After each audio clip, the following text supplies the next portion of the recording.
Pedro, figuras da finitude.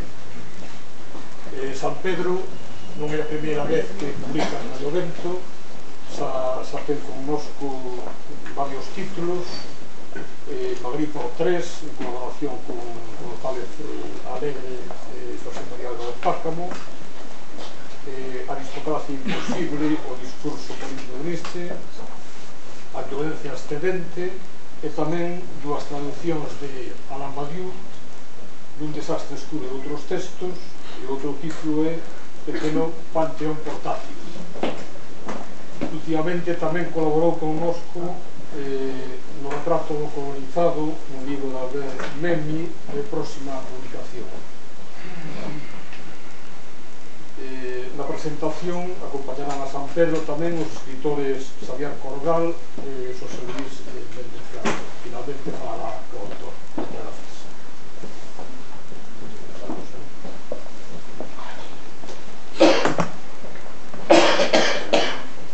Pois nada, moi boa noite. Antes que nada teño que agradecer a Paco aquí o convite para participar neste acto. Pero un pouco vale, berro máis, sí. Ponte. Tanto non sei se chegarei. Digo que agradezo a Paco este convite para participar aquí.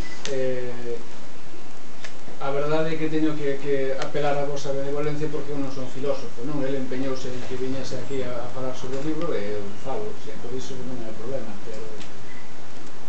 pero en fin,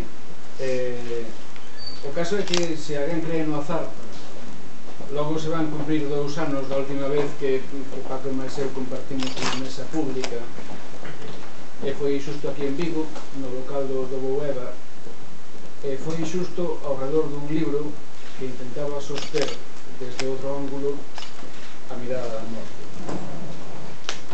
Pero xa empezo mal. Agora sei, grazas a figuras da finitude, a nova entrega do filósofo que se fixo adulto nesta cidade, que empezo mal, utilizando artificios da retórica. As figuras da finitude son calquera cousa excepto retóricas. Así que desistamos de atribuir un ollar a aquilo que, na verdade, nunca nos mira, porque non ten ollos. E se cadra cae a semente da filosofía simultánea á conciencia da finitude. Somos ao cabo unha especie que trascendeu primeiro o instinto e despois a religión en canto ia cuestionando a narrativa imaginaria que convoca a morte. Narrativa imaginaria, imaxe ou lindes riscados pola morte, carente, ela ou ela, como decides por aquí, de racionalidade, fronteira, pronome e medida. Aquí nos trae logo San Pedro pensamento, vida, cuxa forma cero ben marcada coa aspa dun consenso laico.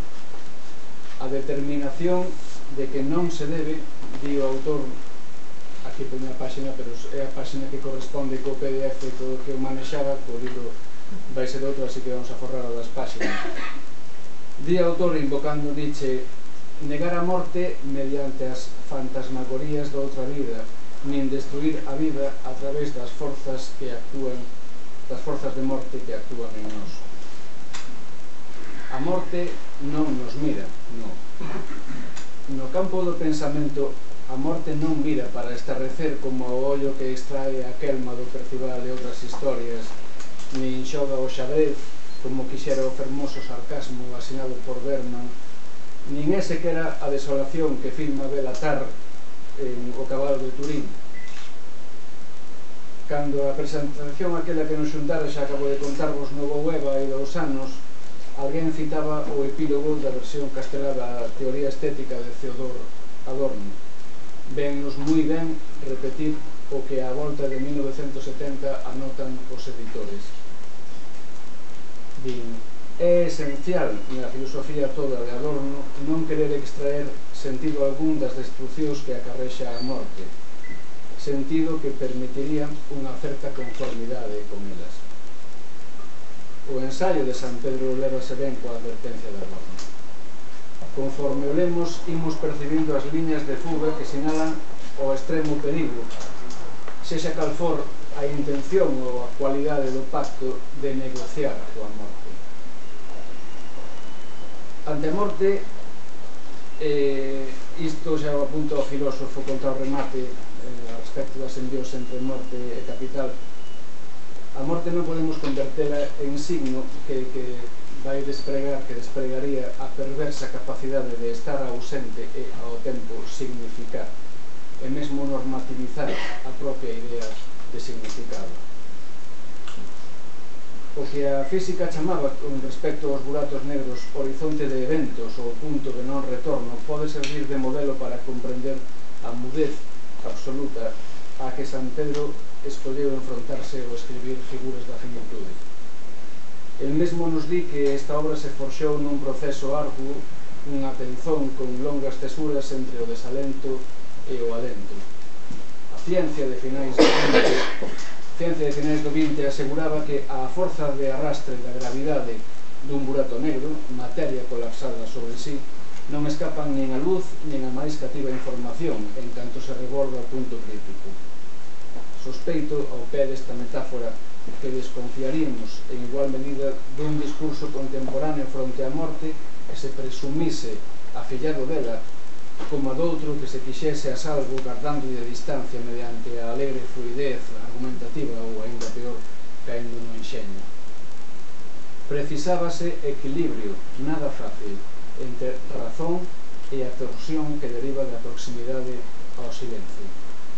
Un pensamento digno de se reclamar pensamento inclúeos baixo as liñas, os silencios, e eles ondean densos como un pano ao fondo. Estas páxinas, aquí teña o número, pero volve a corresponder co PDF, estas páxinas conseguiron, deron discernido o seu espazo dos espazos onde expresamos a dor. A dor é aquilo que, insistimos na estela do filósofo, sería incerto afirmar que ecoa desde a morte, porque o sinal maior da morte é o non sinal. Incorporar a presión máxima sobre o pensamento semella única condición exixible para unha reflexión acerca da finitude que procura efectos de verdade. Velaí o esforzo que nos brinda xenerosamente Francisco San Pedro. Xa supoñedes que Figuras da finitude se sitúa con plena intención á marxe da mercadoría do ensaio, a pesar de que o seu carimbo, o seu selo autorial, San Pedro é a exactitude irmandada coa elegancia, a veces cáustica, ofreza un ramallete lixeiro de lecturas a quen se conforme con ello abrindo ao show. A erudición de quen é hai tempo, como sabedes, peza mestra do traballo intelectual do noso país permitiría, por exemplo, limitarnos a gozar a paisaxe coas valiosas calas acerca da morte que viaxa desde a Grecia dos presocráticos ata Cicec.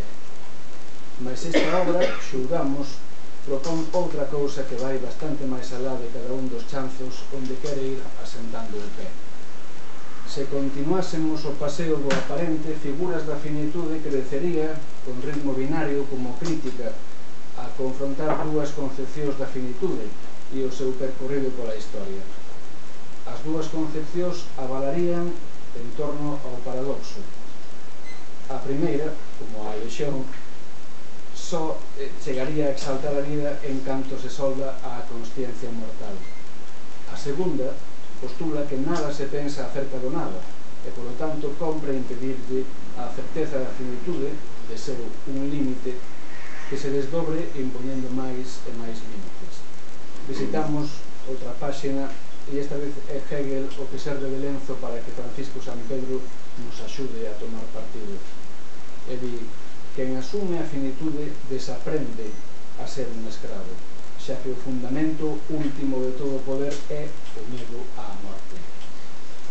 E non dou evitado a tentación de poñer a cita a dialogar con Maurice Blanchot de A literatura e o dereito á morte, que alude neste caso ao guillotinamento de Saint-Just e Robespierre durante o período de terror na Revolución Francesa. Cada cidadán ten, por así decir, dereito á morte. A morte non é a súa condena, é a esencia do seu dereito. El non é suprimido por ser culpable, sino que precisa a morte para se afirmar como cidadán e a liberdade faino nacer na desaparición da morte. Blanchot non fala da gloria da morte, fala de conquistar a cidadanía. Sen menosprezar as lecturas de superficie, conforme este meu modestísimo criterio, Figuras da finitude non persegue conformarse nunha radiografía exquisitamente informada das dúas concepcións ás que acabo de aludir. Dous troncos dos que abordarían excursos medrando á beira do poema, da ideoloxía ou do amor. Non. Non hai tales excursos. Recoñece con lucidez o prólogo de Manuel Fernández Blanco. Nunca perdamos de vista a coherencia das teses da tese, que como un cable eléctrico percorre Figuras da finitude e toma forza cando se hibrida a través das diversas disciplinas. Literatura ou psicanálise constitúense, como é costume, en ferramentas de profundidade para a filosofía do autor da violencia excedente ou a aristocracia imposible e moitos outros.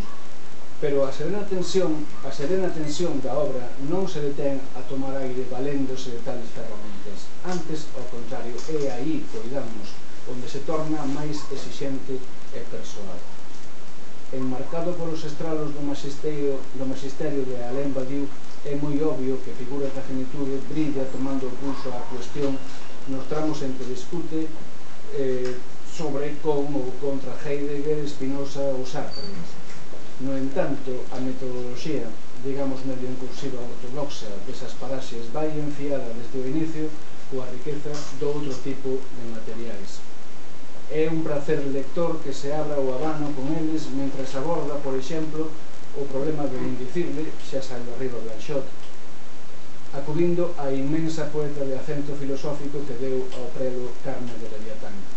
E máis adiante, debullando no texto Freud, no texto Lacan, hoxe sei carreos de pseudociencia, e en moitos máis textos é San Pedro ten de engazar a alteridade a unha tradición platónica que baixo o seu prisma moderniza o encontro amoroso con vigor inesperado. Quizáis agora que Google matou a estrela da erudición faise máis evidente a diferenza entre unha filosofía con sólido baseamento e un mosaico de citas ben encadenado. Desde logo, Figuras da finitude foxe do espectáculo. Ninguna referencia cede ao artificio, nin serve outro fin que non sexa o sobrio avance do pensar. Di Francisco San Pedro. A filosofía é interese polo ser en canto polo que son as cousas en si mesmas, non polo que parecen ser. É darlle a palabra ao común para desinchar o eu. Desculpade que, ainda estando un pouco próximo á obra de Francisco San Pedro, eu non dea para moito máis e non me atreva a pisar terreo especialista.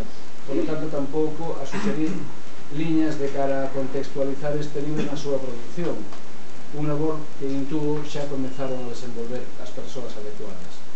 Polo que a nós respecta, a proba do poder de arrastre da súa obra é precisamente que nos contaxia de filosofía, e en canto nos chega ás mans, hai só unha dúcia de noites que puiden noventar este Figuras da finitude, acabamos debatendo en voz baixa co autor e coa súa tese.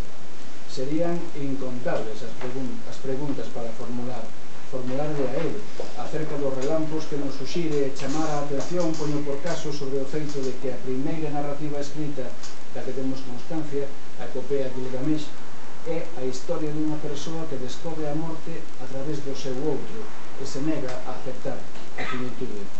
Ou lería de novo esta cita súa da páxina 160. A finitude non ten nada que ver co tempo. Platón, Spinoza ou Trakl xa dixeron o que era necesario dicir. A xeración e a corrupción non son datos temporais. Escoitaría encantado un bonus track acerca das relacións entre a experiencia da morte, o coñecemento, o tempo, acerca de cal dos tres, ao seu xuízo, franquearía o paso aos outros. O que si toca é deixar de abusar da vosa benevolencia, aproveitando antes, pareceme perfecta esta ocasión, para agradecer a Francisco San Pedro unha xeración de saber que nunca escolleu finxirse neutral. Pasaron 25 anos, reitero, unha xeración, desde aquela mañá en que nin siquiera coñecía o seu nome e merquei na Coruña o número 1 da revista A Trave de Ouro. O mesmo escoitábase o tópico de que Galicia dera ao mundo filosofía moi escasa.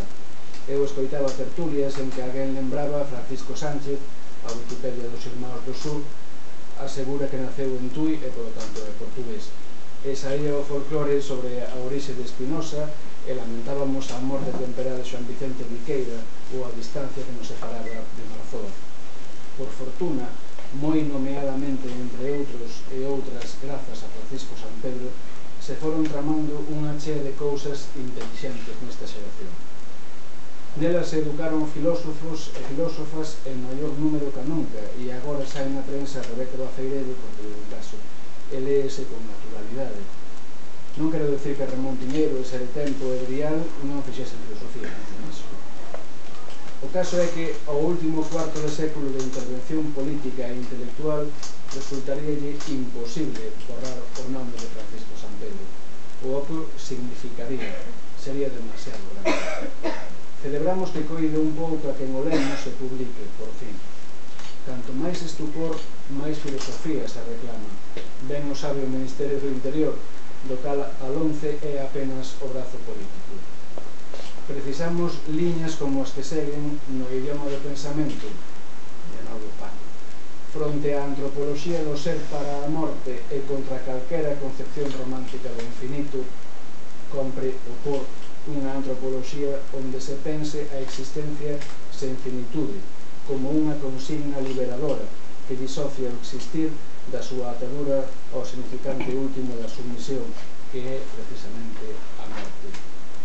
Saudamos figuras da finitude porque nos ensina a avanzar a través do ruído desta era, ou sexa, continuamos respondendo preguntas coa obra de Paco San Pedro e no medio delas érguese a maior. Sí, o antifascismo pode e debe ser unha epistemoloxía.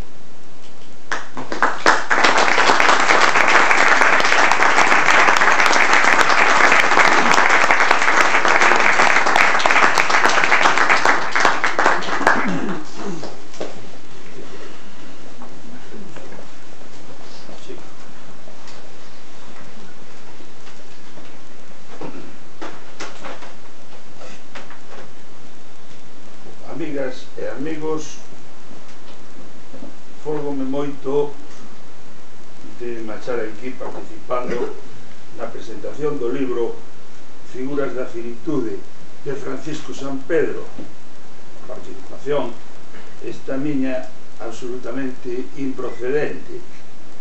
Por unha banda direi que eu non son filósofo, tamén dixo non ser filósofo Cordal, nin profesor ou estudoso da filosofía, e o libro está escrito dende o centro da filosofía como acto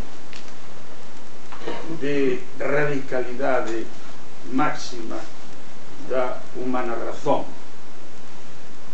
non se pode ir máis alá da filosofía cando se razoa sen a apoiatura positiva da matemática e da experiencia, experimentalismo.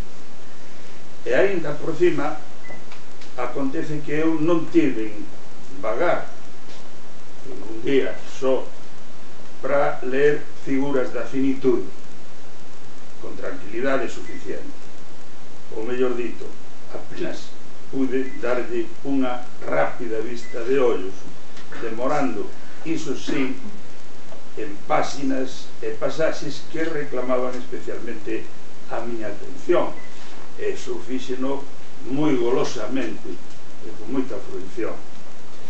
Pido, pois, desculpas por isto que pode entenderse como un intrusismo. Trátase dunha obra concisa e comprimida, outros camitado con 3/4 partes das ideas que aquí se expoñen, ou ás veces ni siquiera se expoñen, só se os queixan, pois non é que fagan varios libros, é que crean unha ópera omnia que enche unha biblioteca, iso ten ocurrido.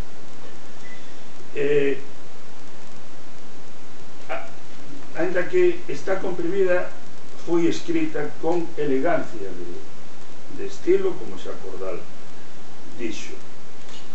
Trata de moitas cousas,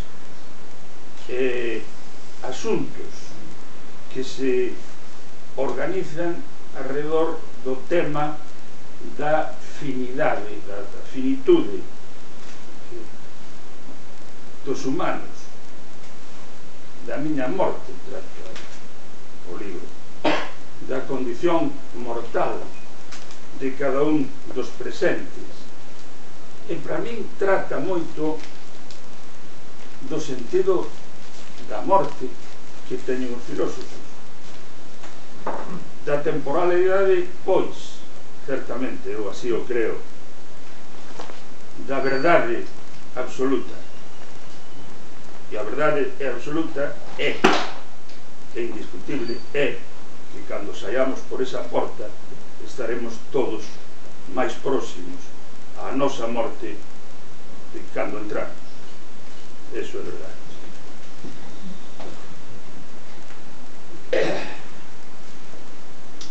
Teóricamente a morte é irresoluble e desde antigo produciu medo a súa contemplación, a súa vivencia nos individuos humanos que idealmente quixeron inmortalizarse para apagaren a angustia da finitude.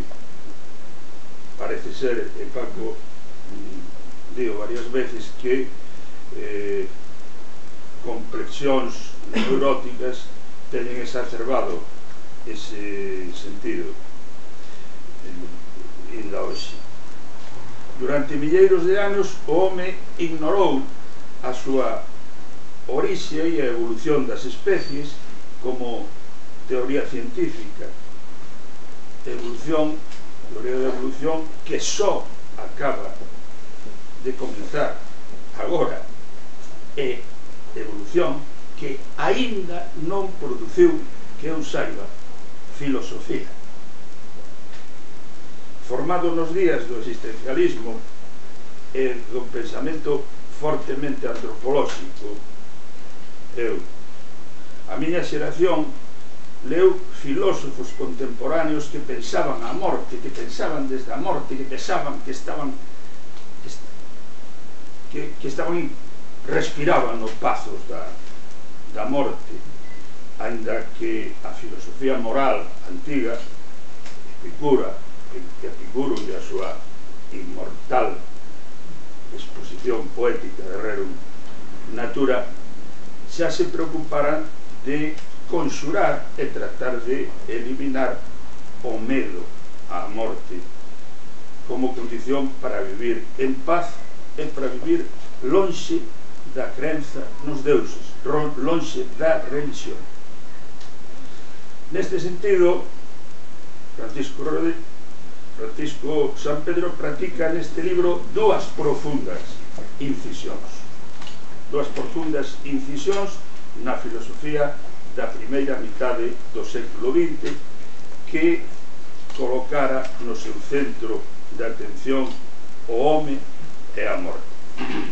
Son estas que lin con atención admirables as páxinas nas que San Pedro se ocupa de Heidegger e se ocupa de Sartre, pensamentos e figuras históricas de condición antagónica. Lendo este libro sinto como si resucitasen entre os mortos. Recorden cando Quevedo decía: ando en conversación con los difuntos. Difuntos somos filósofos, están na súa maioría mortos. Fala. Ou como se recitase o patetismo existencialista da miña xuventude, verdadeiro e sincero, ou incluso a pose patética existencialista, e sobre todo o pensamento robusto do que foi o noso maître à penser, noso líder xeracional, polo menos da fracción da miña xeración na que eu militaba, Jean-Paul Sartre.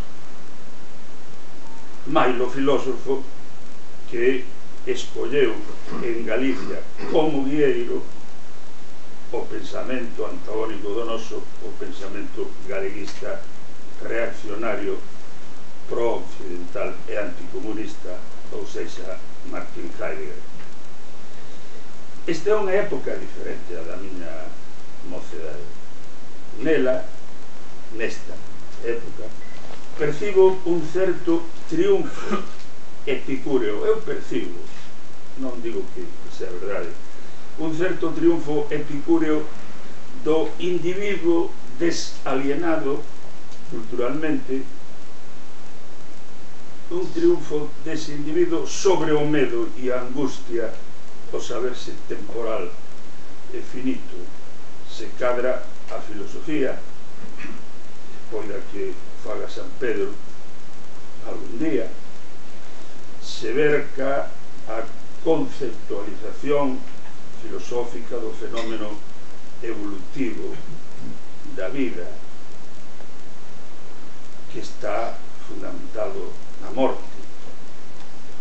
A especie é un encadeamento de mortes, pode ser outra cousa, e sobre esta mortandade quasi infinita, innumerable, incalculable, impensable, estamos os humanos actuais comenzando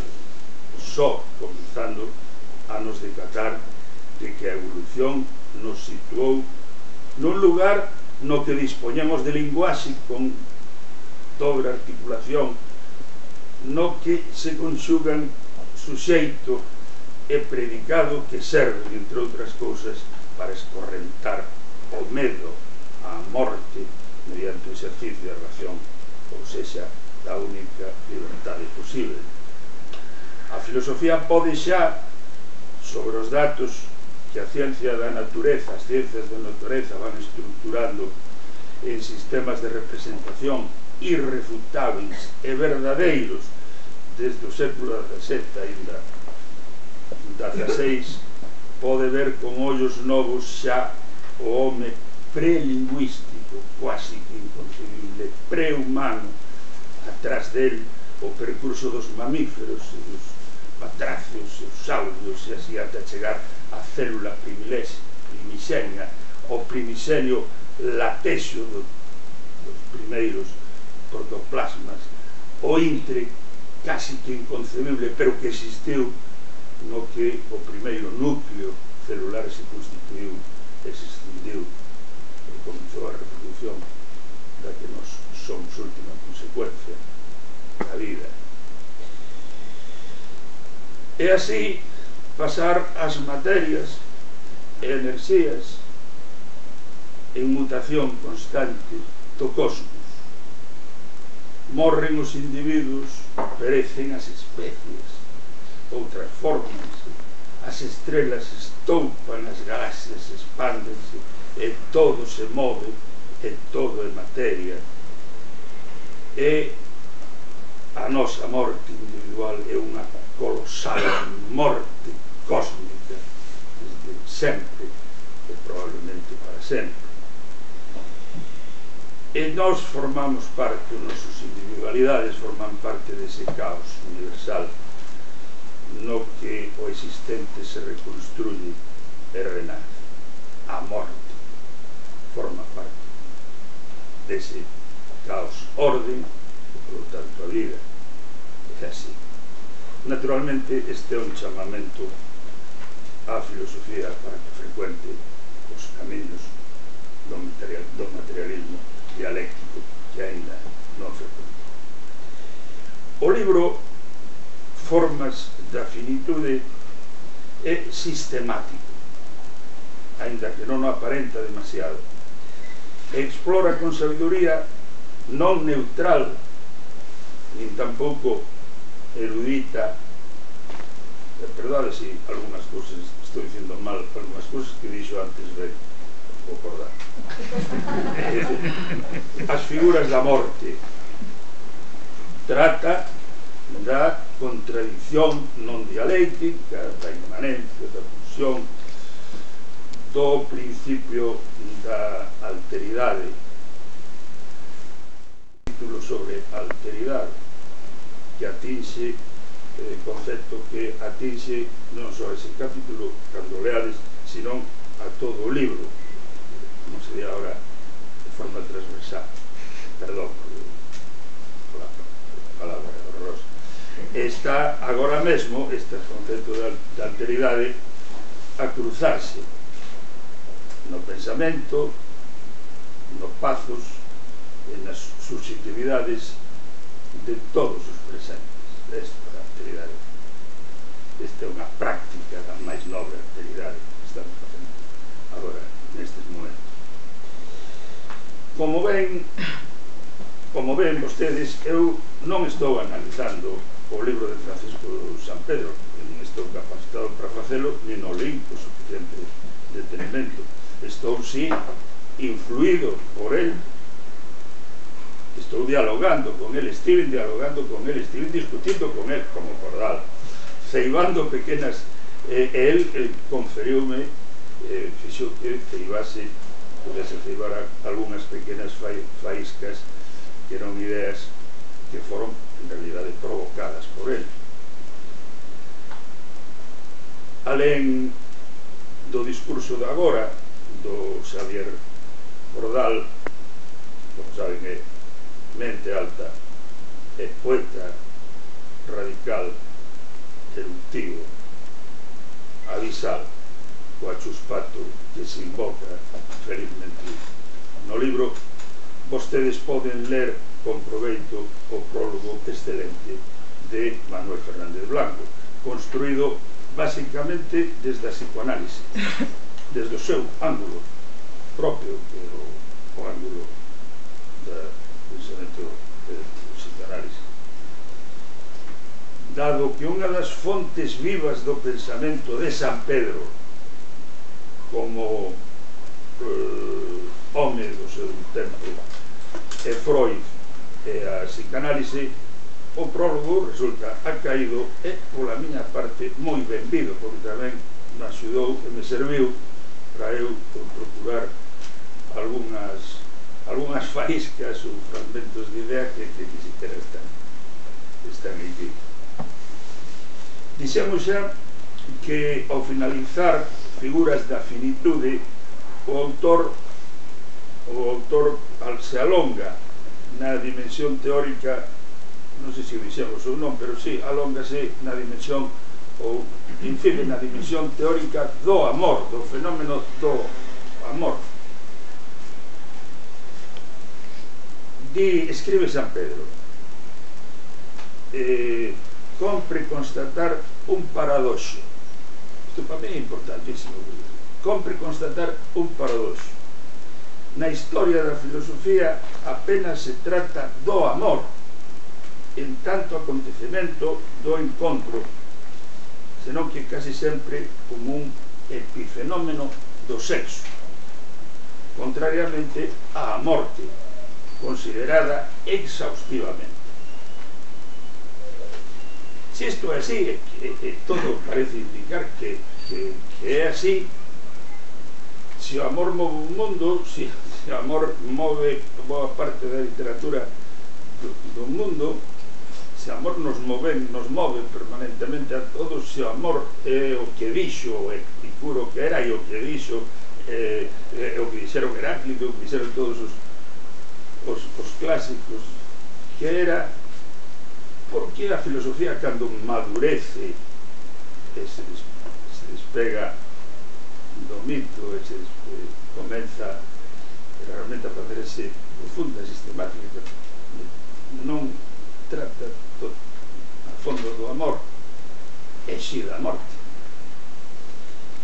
Sen preguiza, San Pedro esgota as derradeiras, algunhas, non todas, das derradeiras páxinas do seu libro sobre a morte a teorizar o amor. Benvida esa ráfega de pensamento, pero eu desexaría que as figuras de Eros fose o título ou o núcleo temático, o título que sexa do próximo libro de Paco San Pedro, para pensar Francisco Sampedro é o filósofo inevitável do noso tempo en Galicia.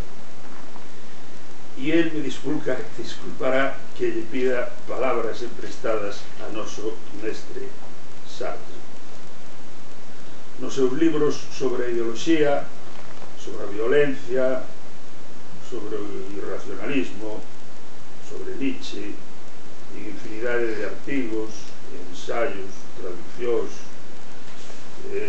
por lo tanto, actos de divulgación de filósofos, sobre todo contemporáneos, próximos ao seu pensamento, que ele considera que debemos difundir en Galicia, discursos, conferencias, actividade política, tamén actividade docente na súa cadeira do instituto, nas conversas socráticas nas que intervén na ágora múltiple de Galicia inteira, agora incentivado nas redes. Francisco Sampedro foi producindo durante estes últimos anos un pensamento desde o primeiro momento forte e senlleiro, nun tempo no que a trivialidade e o servizo político ao mal, o capitalismo, usurpara en moitas habitacións de Europa o nome e o oficio do filósofo. Nin feble, nin líquido, nin gaseoso, senón robusto e en estado de actividade demoledora. Penso agora no Pianto de la Scavatrice de Pasolini, un grande poema de Pasolini. O pensamento de Francisco Sampedro ofrece figuras de finitude en Laio Vento para instrucción de nosotros, os lectores galegos, por o cal lle dou as gracias.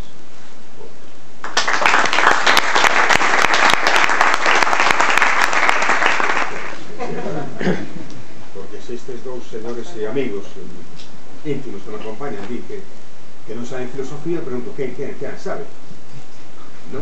Eu creo que moitos licenciados en filosofía que se titulan na universidade soubesen tanto como eles son. Entón, compro os agradecementos, non? En lugar, a Andé Librería, que sempre estivo disposta puntualmente informando para hacer factible puntualmente este acto, a Asociación de Escritores Vascos que me convidaron a ter unha estancia na Fundación Vítor Hugo en Don Ivane, Pasaje de San Juan, coa condición de que escribira parte deste libro. A dúas persoas ausentes por diferentes razóns, a proísta que se aputou o Ferrín, Manuel Jardín Blanco, e a Montserrat Fernández Arén, que sin ela este libro non estaría concluído.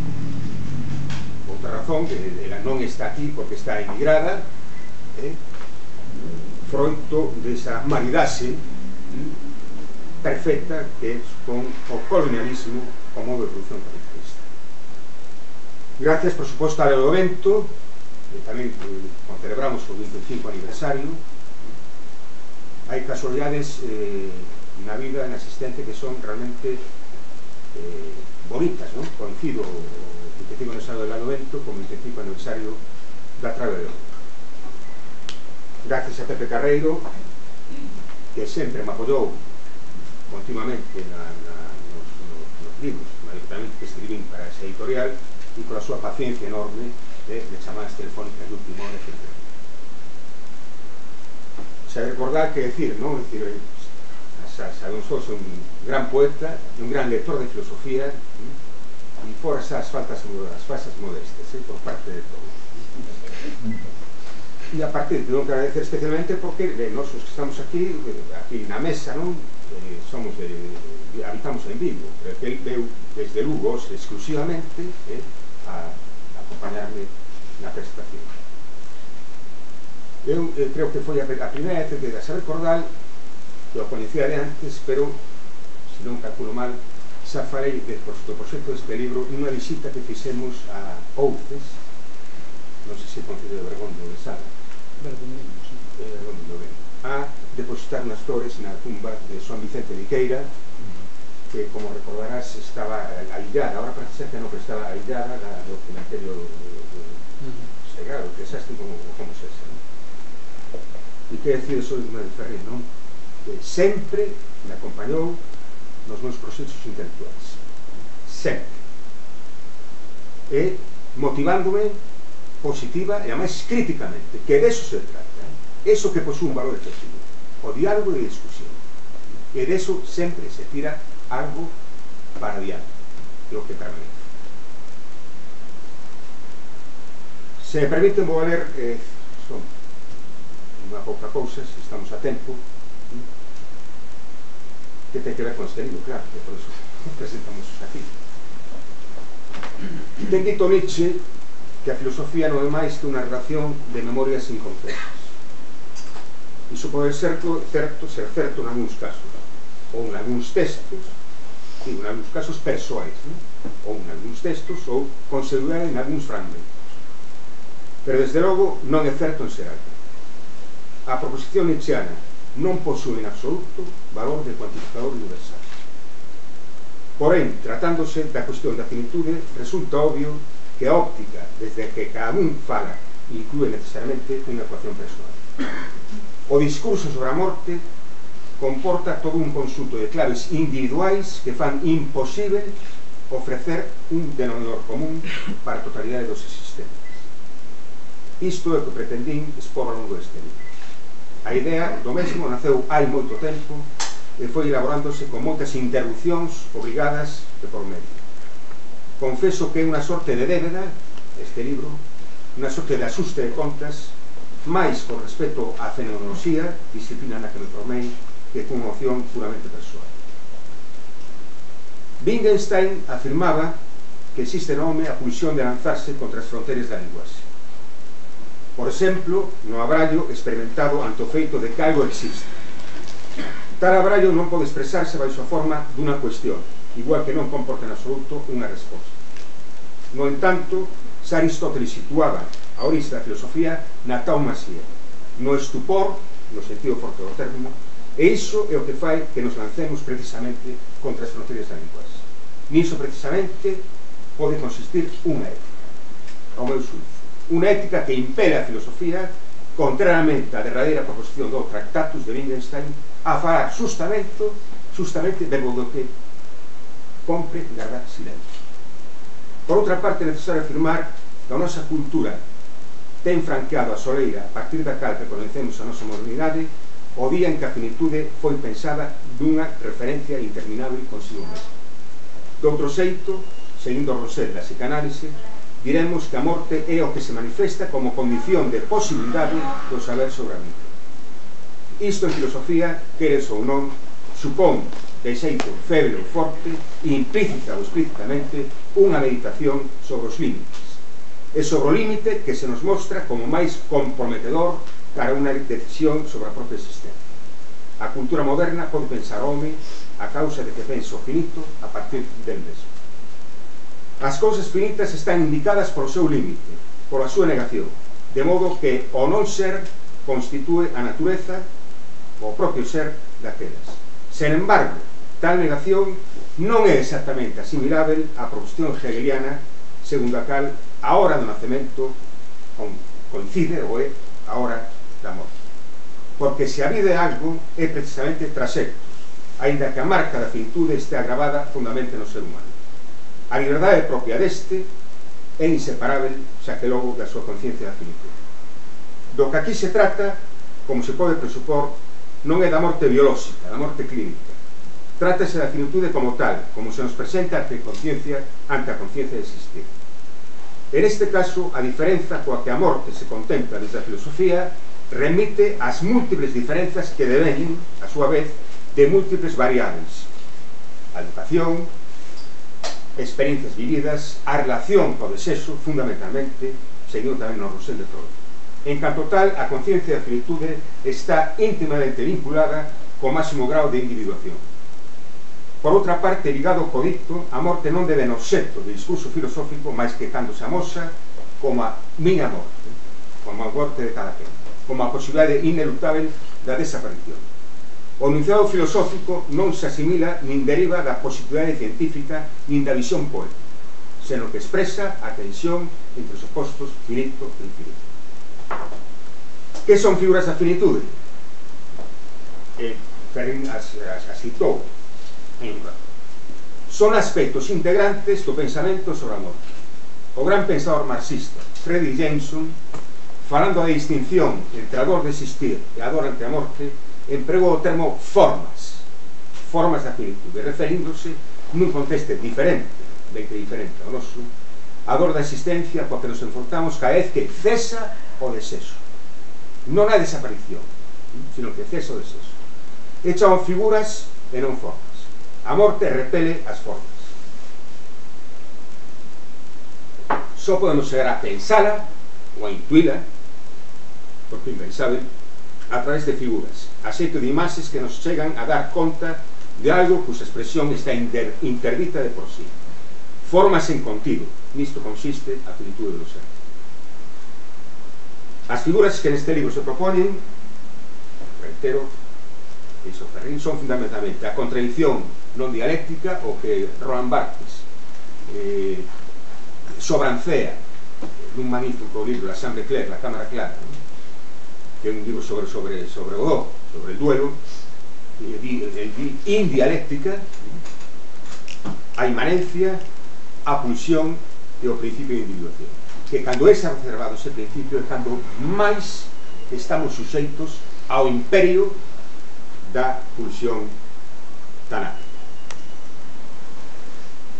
Consideración a parte, merece unha figura principal, xa o subliñou Ferrin, me alegro que reparara nisso, que a figura da alteridade, que cruza por decisiva todas as outras, sobredeterminándoas, desprazándoas ou en calquera caso modificando o seu xeito particular de operar. Un pode elixir ante a existencia, destruílo ou compartilo, porque ademais podemos detectar que a posición ante a morte pode ter determinadas consecuencias políticas. Só un exemplo, e hai centros. Permito citar a Walter Benjamin. Cito, Benjamin: co fascismo, a autoalienación acadou un grau tal que a humanidade pode vivir a súa propia destrucción con un prazer estético de primeira hora. Deste xeito, penso eu, a tarefa dunha filosofía materialista consiste en reducir esa ilusión que a ideoloxía organiza e retomar a potencia de vivir contra a pulsión de morte a que o capitalismo nos obriga. Xa que logo compre salientar que unha teoría de ideoloxía consecuente co materialismo debe considerar os afectos, presentar nítidamente que non só se domina mediante ideas, senón tamén por medio da construción, manipulación e moldeamento dos afectos. En esa empresa filosófica de línea de demarcación entre verdade, falsidade, entre ciencia e ideoloxía, entre interese e conhecimento, ficamos como cabos a continuar. Moitas gracias.